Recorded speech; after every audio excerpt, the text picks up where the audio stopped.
Shalom. Amsal pasal 31 ayat 1 sampai 10. Kita akan membacanya saling sahut bersahutan. Saya akan awali ayat yang pertama, lalu jemaat menjawab ayat kedua dan seterusnya saling ganti bergantian sampai tiba pada ayat yang ketiga, ayat ke-10. Inilah perkataan Lemuel Raja Masa yang diajarkan ibunya kepadanya. Ayat 2.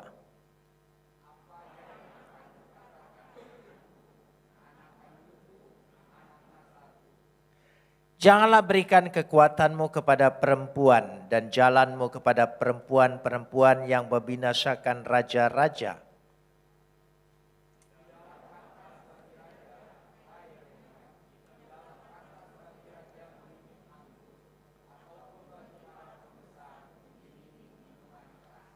Janganlah sampai karena minum ia melupakan apa yang telah ditetapkan dan membekokkan hak orang-orang yang tertindas.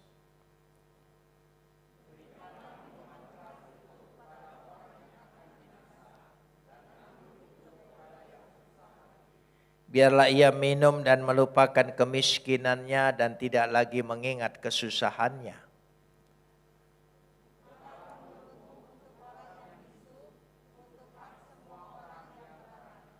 Bukalah mulutmu, ambillah keputusan secara adil dan berikanlah kepada yang tertindas dan yang miskin hak mereka. Ayat 10.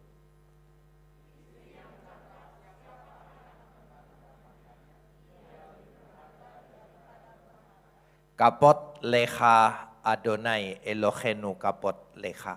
Segala kemuliaan ya Adonai Tuhanku, kemuliaan bagimu.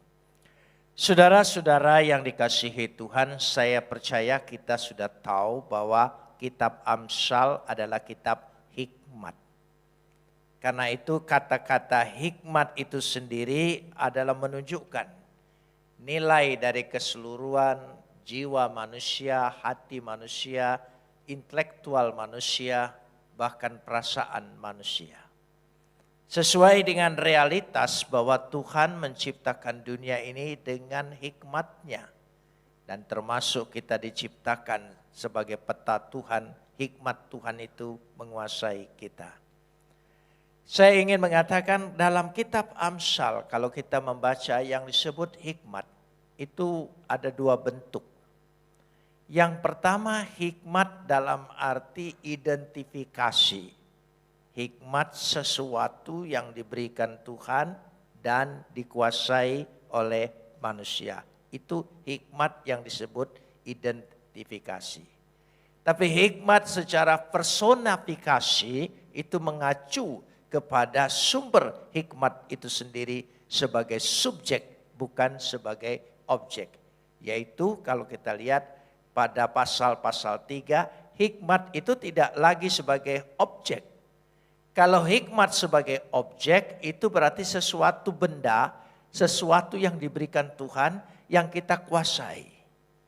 Tetapi kalau hikmat secara personifikasi itu berarti hikmat yang datang kepada kita yang menguasai diri kita. Ya, jadi ada dua beda. Karena itu ketika saudara membaca hikmat, aku adalah permulaan daripada hikmat yang diciptakan Tuhan. Itu bukan hikmat yang personifikasi mengacu pada Yesus Kristus, tapi hikmat yang mengacu kepada identifikasi sesuatu warisan yang berharga, yang sebagai harta yang dimiliki oleh manusia. Penjelasan saya ini untuk menunjukkan kembali bahwa bentuk-bentuk bagaimana firman Tuhan itu. Saya ingin mengulangi begini. Karena ini ya, mengandung kata hikmat itu logos. Hikmat itu hokmah. Ya, yang saya ingin jelaskan adalah hikmat yang dalam arti kalau kita dikuasai oleh hikmat, hikmat itu personifikasi. Dia sebagai subjek. Tuhan yang kita sembah adalah Tuhan yang Esa. Amin. Kita tidak menyembah tiga Tuhan, kita menyembah Tuhan yang Esa. Di dalam diri Tuhan yang Esa sudah ada roh. Roh itu sendiri tidak diciptakan Tuhan. Ya, Karena kalau Tuhan menciptakan roh berarti Tuhan sempat tidak punya roh. Tuhan sejak semula, ya kalau saya pakai pembahasan kita, sejak semula. Bahwa Tuhan sudah memiliki roh. Tuhan sudah memiliki hikmat. Firman yang kita sebut logos. Karena dia menciptakan segala sesuatu dengan firman. Dan Tuhan, firman tidak diciptakan Tuhan. Kalau firman diciptakan Tuhan, Tuhan sempat tidak punya firman. Lalu dengan firman apa? Dia menciptakan firman. Jadi roh dan firman, dua sifat hakikat, esensi, being-nya Tuhan, sudah ada, harus ada, wajib ada, mustahil tidak ada.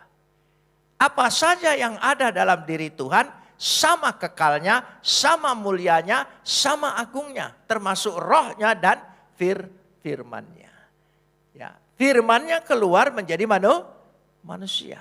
Yaitu yang kita sebut siapa? Yesus.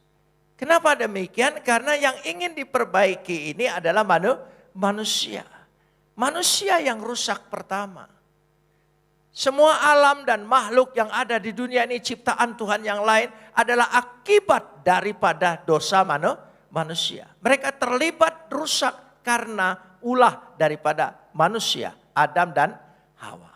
Sejak itu manusia, sebagaimana pujian tadi, dia tidak lagi menjadi gambar Tuhan.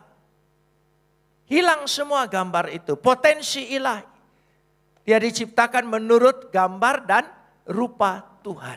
Artinya ada potensi ilahi, ada kualitas ilahi di dalam diri manusia. Potensi ilahi dan kualitas ilahi dalam diri manusia sudah hilang sejak jatuh dalam dosa.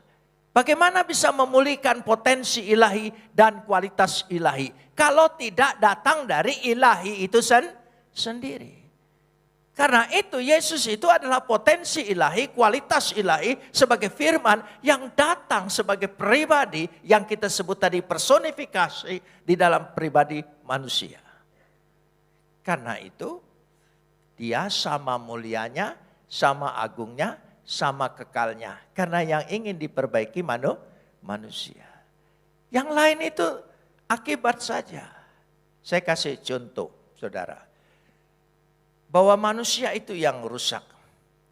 Dan bukan binatang.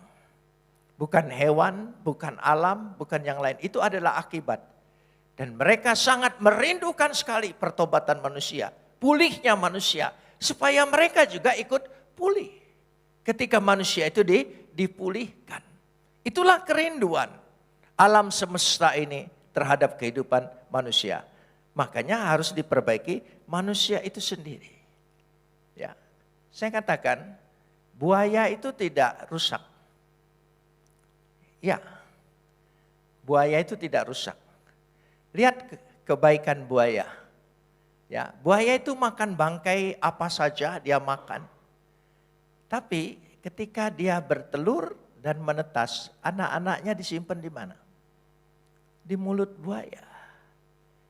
Ya, kenapa dia bisa tahu? Kenapa tidak ditelan saja? Tapi dia simpan. Itulah sifat buaya. Sekarang, kenapa kalau manusia yang tidak baik disebut buaya? Jadi yang rusak itu manusianya atau buayanya? Saudara, manusianya. Karenanya dikatakan disebut buaya, ditambahin buaya darat. Itu manusianya. Monyet itu tidak rusak. Monyet itu punya kemasyarakatan monyet. Saya melihat itu di Discovery. Ya, bagaimana masyarakat monyet itu hidup. Ya, ada rajanya, ada semua wakil-wakilnya, semuanya tertata sekali dalam masyarakat kemonyetan. Dan seandainya siapa saja yang melanggar etika-etika kemonyetan, monyet itu diusir keluar dari lingkungannya.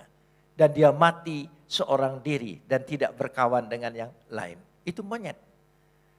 Jika ada karena itu kalau kita perhatikan monyet itu sangat demokratis. Siapa saya yang dapat makanan silakan. Tetapi dia tidak boleh merebut sewenang-wenang saja. Dia akan mengalami hukuman seperti itu. Manusia lebih dari itu. kejahatannya lebih daripada monyet. Kasih monyet itu makanan sekarung. Ya, dia ambil 1-2. Tidak pernah dia ambil 1 karung. Manusia kalau diberi kesempatan seperti itu, dia ambil semuanya. Jadi karena itu firman itu menjadi manusia. Itulah dalam bentuknya. Sehingga dikatakan di situ nanti kemudian pada perjanjian baru, Yohanes 1 ayat 1, pada mulanya adalah firman, firman itu bersama-sama dengan Tuhan, firman itu adalah Tuhan. Dia adalah Tuhan. Dia sehakikat, dia sederajat, melekat, harus ada, wajib ada, mustahil tidak ada. Tapi kenapa yang di sana disebut Bapa, ini disebut Anak dan Roh? Kata Bapa dan Anak itu bukan menunjukkan hubungan biologis, tapi hubungan simbolis. Ya, bukan hubungan biologis. Makanya ada kata Bapa, ada kata Anak, maka jangan dicari mana ibunya. Tidak ada. Kalau itu menyatakan hubungan simbolis. Contohnya, ibu bapak pasti kita punya anak kunci. Ada kan anak kunci? Ya, mana bapak kunci? Apakah gemboknya itu emboknya kunci, saudara? Ya tidak, saudara. Hanya anak kunci saja, anak tangga saja. Negeri kita sebut ibu pertiwi. Mana bapak pertiwinya? Tidak ada. Karena bukan menunjukkan hubungan biologis, tapi hubungan simbolis. Itulah yang dimaksud kalau kita menyapa kepada bapak dan kepada anak, yaitu kita sebut Tuhan Yesus, itu untuk menyatakan hubungan mereka, kedekatan mereka tidak ada lain dan tidak bisa terpisahkan. Itu hikmat. Sekarang saya ingin masuk. Hikmat yang disebut identifikasi. Hikmat yang dimaksudkan identifikasi di sini, kalau kita melihat pertama-tama dengan jelas sekali. Pada ayat 30, pasal 31 ini.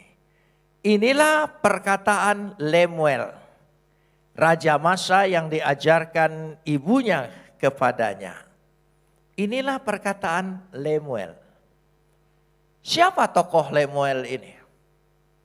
Ya, secara historis tidak ada, tapi sebetulnya secara simbolis dia mengacu kepada Salomo.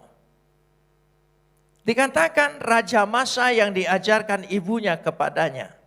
Masa, Asher, Yiserato, Imo. Jadi ada sesuatu, ibunya mengajarkan sesuatu. Maka dia disebut Raja Masa, ya, Raja Hikmat yang diajarkan oleh ibunya. Ibunya yang mengajar. Yang menjadikan sesuatu itu ibu. Bapak itu hanya mendisiplinkan. Ya. Pendidikan oleh bapak mendisiplinkan, pendidikan oleh ibu mengajar sesuatu dari pengalaman, dari nasihat, dari segala bentuk di situ. Saya ingin jelaskan dulu. Kata masa di sini, ya kita masa, perkataan masa. Masa itu kalau diterjemahkan berarti perkataan ilahi. Itu satu, perkataan ilahi. Jadi perkataan seorang ibu itu derajatnya, ukurannya sama dengan perkataan ilahi. Hati-hati seorang ibu mengajar anaknya dan berkata kepada anaknya, perkataanmu itu menjadi perkataan ilahi, membentuk dia. Membentuk dia bahkan sampai menentukan masa depannya. Ya, karena itu jangan mendurhaka dengan perkataan ibu. Karena itu perkataan ilahi. Artinya bukan berarti setiap perkataan ibu itu firman. Bukan. Derajatnya, ukurannya sama seperti perkataan ilahi. Jadi apa yang diucapkan ibu itu derajatnya sama dengan perkataan ilahi. Kata masa di dalam terjemahan Yunani Septuaginta disebut krematismos. Krematismos artinya sesuatu yang diberitahukan Tuhan. Jadi ibu itu punya pengertian tentang masa depan anak. Menentukan. Karena itu sore hari ini saya ingin menekankan seorang ibu hati-hati berkata kepada anaknya. Senakal apapun anakmu, jangan kamu katakan goblok. Nanti dia goblok betul. Jangan kau katakan jahat. Jangan katakan perkara-perkara yang jahat. Karena kata masa berarti nubuatan. Dia menubuatkan sesuatu kepada anak-anaknya. Karenanya disebut nabiwat, nubuat. Ya, punya visi di dalam Vulgata bahasa Latin. Itu masa. Jadi perkataan ibu itu mengandung segenapnya. Dia menubuatkan sesuatu. Ibu-ibu menginginkan anak itu yang menjadi baik pada masa depannya. Amin. Berkata baik dengan anaknya. Senakal apapun anak, jangan katakan dia jahat. Tapi katakanlah, kau sangat baik nak. Hari ini kebaikanmu luar biasa. Ya, sampai aku tidak sanggup menampungnya. Ya, jadi itu anak. Jadi perkataan ibu itu hati-hati. Saya ulangin lagi. Supaya kita sadar. Siapa yang menginginkan anaknya menjadi tidak baik? Kita ingin punya anak-anak punya masa depan. Amin. Tapi di mana letaknya? Di ibu. Amsal ini memberikan contoh luar biasa. Bagaimana sikap seorang ibu. Bagaimana bahayanya seorang wanita. Wanita yang baik akan melahirkan ibu yang baik. Ibu yang baik akan melahirkan anak yang istimewa. Katakan amin. Ya, jadi ditentukan rentetan itu. Karena itu nasihat pertama dari ibunya, hati-hati terhadap perempuan. Karena perempuan itu menentukan semua jalan. Sejarah dunia dan sejarah keselamatan juga ditentukan. Karena Hawa yang tergoda membawa Adam dan merusak seluruh isi dunia ini. Karena itu yang harus diperbaiki dulu adalah seorang ibu. Karena itu firman itu lahir melalui seorang rahim perempuan. Seorang ibu bernama Maria. Dia mengandung firman. Melahirkan firman. Dari kata-kata itulah ucapan ini mengungkapkan. Jadi ibu itu adalah mengandung firman, melahirkan firman, berarti ucapannya menjadi sangat berkhasiat, sangat berkuasa. Jadi kalau selama ini kita pernah berkata kepada anak-anak hal-hal yang jahat, mulai malam hari ini, tumpang tangan kepada dia. Maafkan anakku, engkau ada sesungguhnya baik. Engkau buah kandunganku dikatakan di sini. Coba kita perhatikan ayat yang kedua. Apa yang akan kukatakan anakku? Tolong sambung. Anak kandungku. Tolong sambung lagi. Saudara mengerti nazar? Menazarkan sesuatu. Berharap dari anak itu ada sesuatu yang baik akan datang kepadanya. Karena itu kalau punya anak kita beri nama yang baik. Kita bernazar. Jadi ibu itu nazarnya ialah anaknya. Dia bernazar bahwa anak ini menjadi baik. Kita ingin punya anak-anak yang unggul di tengah-tengah dunia ini. Ya, yang taat akan Tuhan, yang beriman, yang menghormati orang tuanya. Sehingga dengan demikian, kalau kita perhatikan, anak itu adalah produk dari orang tua. Tidak mudah membesarkan anak. Makanya kalau belum siap, jangan punya anak. Saudara, tidak mudah. Membesarkan seorang anak perlu orang sekampung. Sekali lagi, perlu orang sekampung. Kenapa demikian? Lingkungan itu menentukan juga. Keluarganya, segala sesuatunya menentukan proses daripada seorang anak. Sehingga anak itu menjadi besar, menjadi lebih baik lagi, memiliki harapan, itu karena orang tua, terutama sekali seorang ibu. Kalau saya perhatikan kita melihat di sini bahwa dia punya visi, masa itu berarti ada visinya.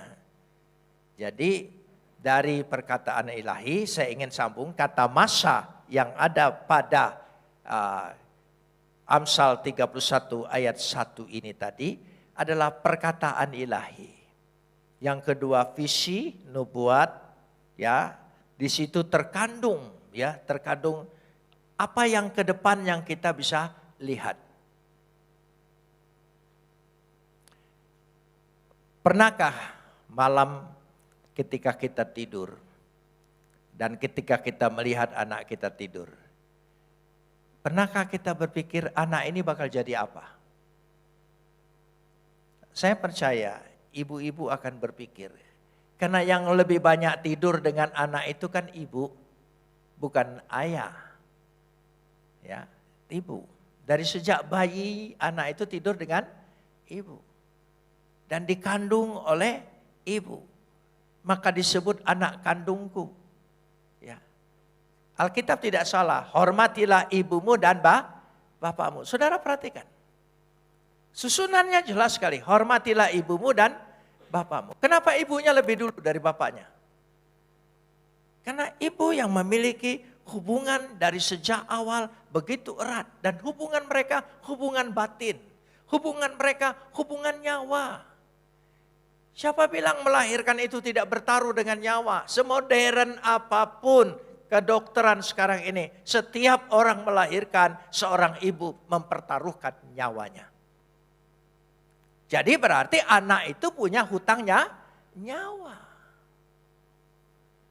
Karena anak mempunyai hutang nyawa, hubungan nyawa, baik sekali. Siapa yang mengandung 9 bulan 10 hari? Seumur dunia ini dari awal sampai sekarang siapa? Ibu. Ayah tidak mungkin. Jangankan mau mengandung 9 bulan. Coba ibu mengandung 9 bulan 10 hari. Suka, duka, segala sesuatu. Perasaannya, hubungannya. Tidak pernah ada ibu yang begitu capek mengandung lalu berkata aku taruh dulu kandunganku. Kan tidak bisa. Tapi itulah ibu. Karena itu saya katakan ibu itu menentukan sekali. Anaknya bakal jadi raja, tidak disebut bapaknya di sini. Tapi ibunya. Anaknya kemudian berhikmat, anaknya kemudian sukses, anak kemudian berhasil. Luar biasa. Raja yang terjaya sepanjang sejarah Israel adalah Salomo. Karena siapa? Ibu. Jadi kalau ingin diberkati hidupmu, mintalah berkat pada ibumu. Amin, saudara. Jika engkau pernah menyakiti hati ibumu, malam hari ini seusai kebaktian datang kepadanya. Jangan tanggung-tanggung untuk minta maaf kepadanya. Jika kita sudah menyakitinya.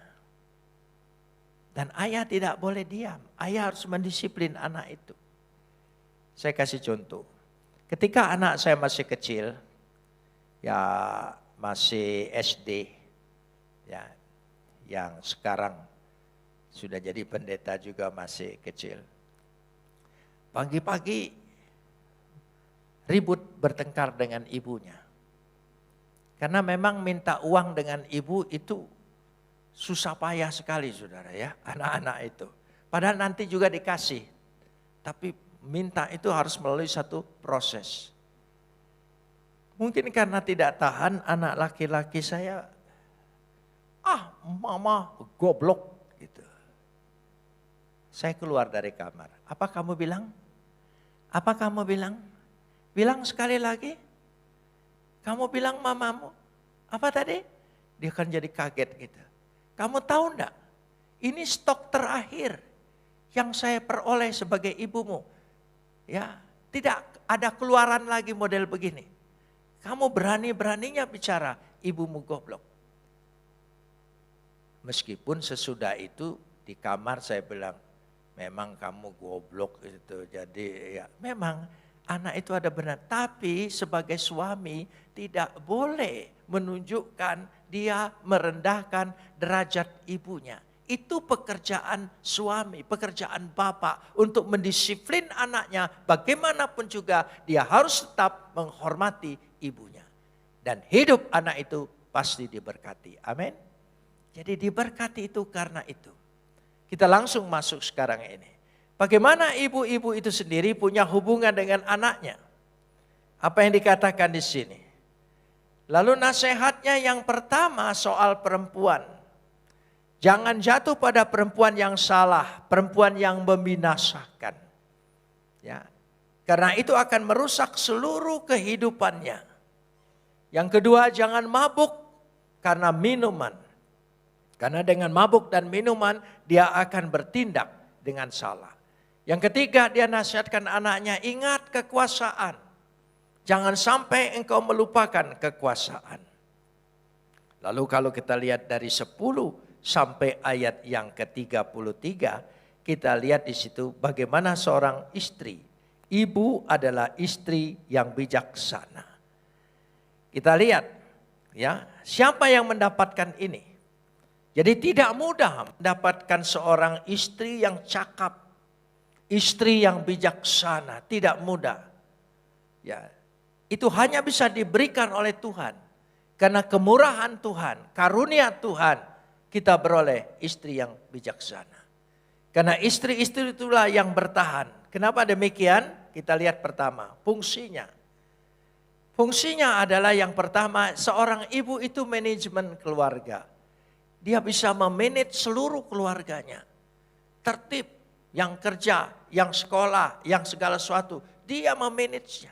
Lebih daripada sarjana yang bisa mengaturnya.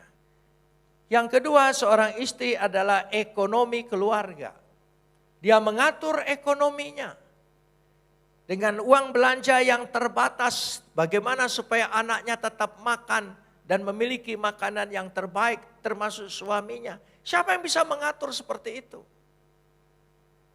Apalagi ekonomi yang ada di Indonesia. Bagaimana caranya untuk mengatasi minyak goreng saja kita bersusah payah. Tapi seorang ibu luar biasa. Walaupun minyak goreng begitu langka dan mahal. Tapi hampir tiap pagi di rumah saya selalu makan nasi goreng. Ya. Kenapa demikian? Karena itulah keistimewaannya. Mengatur sedetil-detilnya, segala sesuatunya. Di mana? Itu seorang ibu. Jadi ibu itu manajemen keluarga dan ekonomi keluarga. Dia mengatur semuanya. Jadi kalau kita memberikan uang kepada istri dan tidak ada kembaliannya, tidak apa-apa. Karena dia yang mengaturnya. Pernahkah engkau memberikan uang pada istri lalu istri berkata, "Pak, ini kembaliannya." Jarang ada saudara. Langsung lenyap. Ya, itu baik, tidak usah ditanya kembaliannya. Ya, karena itu cara ngaturnya. Yang ketiga, seorang istri atau seorang ibu adalah guru keluarga. Dari ayat 26 sampai ayat 29 saudara bisa melihat. Ya, dia mendidik keluarga, mengajar keluarga, melatih. Coba mendidik, mengajar, melatih itu ibu. Dari berjalan, dari berbicara, dari berdoa, semua ibu. Bapak hanya memberikan teladan. Jadi bapak itu wajib mendukung dan memberikan teladan. Jadi ada keseimbangan. Ibu yang melatih semua. Mungkin seorang ayah tidak terlalu telaten istilahnya, tapi seorang ibu sangat telaten sekali. Dia melatih anaknya, mengajar anaknya. Dan yang keempat, istri atau ibu adalah tiang iman. Karena iman itu diajarkan. Jadi kalau ibunya tidak beriman, maka anaknya sulit sekali memiliki iman yang kuat. Jadi ibu itulah yang untuk menunjukkan di situ. Inilah yang disebut hubungan keluarga yang harmonis. Saudara, berumah tangga, perkawinan bukan perkara yang mudah. Karena itulah diingatkan dari awal. Tuhan begitu baik menyiapkan bagaimana kehidupan manusia sebagai rumah tangga. Itu bukan kehebatan manusia, kemajuan budaya manusia, bahwa manusia perlu berkeluarga, perlu berumah tangga, perlu pernikahan. Tidak, dari sejak semula Tuhan menetapkan konsep pernikahan. dari sejak semula. Karena itu ikuti konsep Tuhan. Jangan konsep orang lain. Konsep Tuhan bagaimana? Saudara kita perhatikan. Tuhan menciptakan segala sesuatunya di dalam kehidupannya.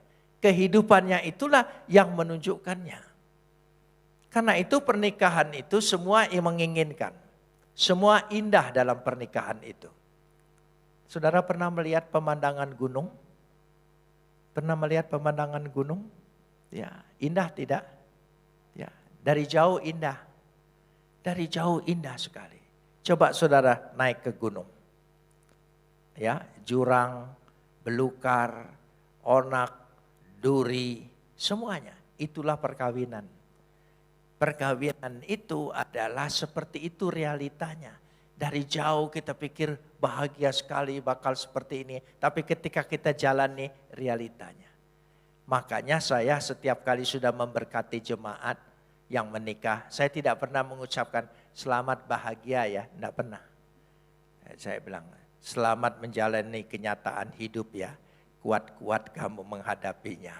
Karena itulah bukti daripada sebuah pernikahan.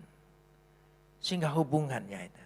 Karena pernikahan itu bukan hanya hubungan rasional, tapi hubungan perasaan, tapi hubungan hati, tapi hubungan iman. Itu yang kita seringkali abaikan. Tidak bisa iman kita hanya maju sendiri. Suami istri harus maju bersama, saling menopang dan saling membangun bersama. Perasaan bersama. Bahasa yang luar biasa. Saudara, suami istri itu kadang-kadang tidak perlu memakai kata-kata, tapi mengerti satu dengan yang lain. Saya kasih contoh. Saya semula setelah bertobat, lalu ditabiskan sebagai guru Injil, ya di gereja Metodis. Itulah gereja awal saya. Jadi di gereja Metodis. Saya menjadi diangkat gembala resort Jakarta Barat. Ya, itu tugas saya. Istri saya menjadi gembala jemaat di Anugerah di daerah Grogol. Saya wilayahnya, gembala wilayahnya. Kami punya orang tua majelis yang ada di gereja itu. Ya. Dan anak-anaknya sudah mengembara semua di Australia. Om dan tante ini sering saya datang berkunjung. Pada satu saat saya berkunjung dengan om dan tante ini. Ya saya biasa dipanggil waktu itu Domini. Oh Domini selamat pagi silakan masuk. Udah. Lalu suaminya om ini bilang dengan tante. Ma. Gitu saja istrinya masuk. Keluar bawa pisang goreng kopi susu. Saya heran ya. Di kamus bahasa enggak ketemu saudara. Arti itu kopi susu pisang goreng. Tapi itu istri ngerti. Karena sudah hubungan perasaan tadi. Komunikasinya sudah lewat bukan kata-kata. Tapi sudah batin dan di atas batin dan ilmu kebatinan mungkin sudah. Udah luar biasa. Keluar kopi susu pisang goreng. Karena pisang gorengnya panas, minum kopi susu cepat habis. Saya bilang dengan tante, ya gitu. Si tantenya bilang, Domini jangan genit dengan orang tua. Loh saya bilang, saya sama. Om tadi bilang, ya tahu, gitu ya. Tante ngerti. Oh lain kalau om. Ya, kenapa lain? Karena sudah ada hubungan. Makanya saudara suami istri itu tidak bisa selingkuh. Karena dia punya getaran sendiri. Belum ada bukti. Tapi dia bisa merasakan. Karena ketika dia hubungan suami istri, dia memakai perasaan. Sepenuhnya. Dan itu dialihkan kepada orang lain, tentu akan mengganggu perasaannya. Jadi lebih baik tidak usah. Karena bagaimanapun, kapanpun bakal ketahuan, saudara. Itu yang terjadi. Ya sudah, itu artinya ada komunikasi yang di luar nalar kita. Coba ibu-ibu atau bapak-bapak di rumah, ya ketika mama mertua mau pulang, ya ngerti langsung, ongkosin maksudnya saudara ya. Loh iya, tidak perlu ngomong banyak-banyak tapi orang ngerti. Oh iya sudah, itu komunikasi. Itu komunikasi tingkat tinggi. Komunikasi kita dengan Tuhan juga berkata-kata. Tapi ada komunikasi yang tidak berkata-kata. Yang orang lain tidak bisa mengerti saudara. Itu komunikasi perasaan dengan Tuhan. Saudara ya. Jadi dari situ mungkin kalau orang bertanya. Jadi ada komunikasi yang baik. Karena hubungan yang baik. Makanya dia disebut suami dan istri. Suami dan istri. Ya coba kita lihat. Suami. S-U-A-M-I. Kita belajar sedikit. Jadi sekolah minggu sore hari ini. Ya, apa suami itu? S-U-A-M-I. Suami. S, sabar. Jadi kalau mau jadi suami harus sabar. Terus apa lagi? Usaha. Ya, suami itu harus usaha. Sekarang ini anak-anak banyak sekali ya, nggak tahu laki-lakinya itu usahanya apa, masa depannya apa. Ya, seringkali kalau begitu cari jodoh dengan tukang pom bensin aja. Saudara, apa tukang bensin? Dari nol ya Pak. Jadi saudara kalau mau dari nol cari tukang bensin. Saudara yang penjaga pom itu di situ. Suami harus usaha. Yang ketiga apa? Akur. Jadi tidak boleh hobinya sendiri-sendiri. Kegemarannya sendiri-sendiri. Tidak boleh. Harus sama-sama. Akur. Harus bisa ngikuti. Itu suami. Sebab kalau hobinya sendiri-sendiri nanti bisa salah. Jadi apa? S, sabar. Usaha. A apa? Akur. Terus manis. Harus berkata manis. Biasakan terus. Kenapa perempuan itu mau menikah dengan laki-laki itu? Karena berkata manis. Tapi sayangnya itu hanya awal-awal pernikahan. Berkata manis itu. Ya, sebelum menikah, luar biasa. Panggil yang, sayang, luar biasa. Digandeng tangannya dan sebagainya. Coba kalau sudah menikah lama. Ya, begitu dituntun oleh istrinya langsung dia bilang, kau genit ini apa-apaan.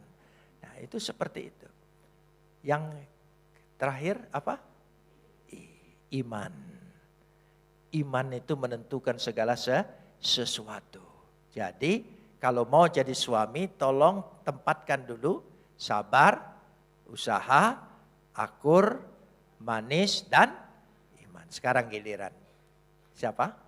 Istri. Apa? Istri apa? I-S-T-E-R-I.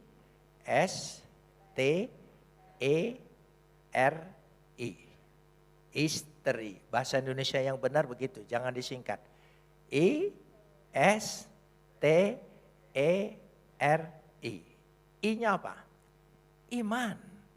Kenapa wanita mendahulukan iman? Sudah saya katakan dari sejak semula. Karena dia tiang iman. Iman istri itulah yang menghidupkan seluruh keluarganya. Yang membuat aman keluarganya. Itu iman. Jadi seorang istri sungguh-sungguh orang pendoa. Orang pembaca Alkitab. Dia bisa menyampaikan ayat demi ayat, mengajar anaknya, mengingatkan suaminya. Itu iman. S-nya? Sabar. Suami sabar, istri sabar. Oh luar biasa. Tapi bukan berarti tidak bertengkar, bukan berarti tidak pernah ribut. Sabar dengan sabar itu berarti bahwa pertengkarannya tidak sampai menyakitkan segala sesuatu. Ya. Jadi jangan katakan, ya katakan seperti ini, saya kasih contoh. Seringkali kan terus terang saja seorang laki-laki yang biasa dimasakin oleh ibunya, masakan ibu itulah yang terenak di dunia. Tidak ada lagi. Jadi ketika istrinya masak mungkin tidak seenak ibunya. Lalu dia marah dengan istrinya. Marahnya berlebihan. Itu saya katakan yang tidak sabar. Marah yang berlebihan. Marah boleh tapi marah yang sabar. Marah yang tidak boleh berlebihan. Lalu dia berkata, kamu enggak pandai masak seperti ibuku. Istrinya jawab, kawin aja kalau gitu dengan ibumu. Gitu. Jadi itu sudah menyakitkan hati. Itu pertengkaran yang tidak baik. Istri. Terus apa lagi? T. Taat. Istri itu adalah seorang yang taat. Taati suamimu. Jangan melanggar perkataannya. Ya, itu taat. Lalu apa lagi? Esok. Ya, ini saya ambil kesimpulan dari kitab Amsal. Esok. Istri selalu berpikir hari esok. Hari depan dia pikirkan. Itulah istri. Terus apa lagi? Ya, rajin. Rajin. Amsal mengatakan harus rajin, bangun pagi. Sebelum keluarga yang lain bangun, dia sudah bangun lebih dulu. Itu istri yang benar. Ya. Jangan saudara pikir, ini kuno. Bukan soal kuno saudara ya. Tapi itulah seorang istri rajin. I-nya apa? Ya, iman kan sudah. Insaf, sadar dirinya sudah milik suaminya. Dirinya sudah milik keluarganya. Jadi yang harus diutamakan adalah keluarganya. Meskipun ada tantangan, meskipun ada godaan, meskipun ada cobaan, berbagai bisa saja datang. Tapi jangan ada kata menyerah. Katakan aku akan berjuang, bertahan sampai akhir supaya rumah tanggaku tetap utuh. Katakan amin. Ya amin.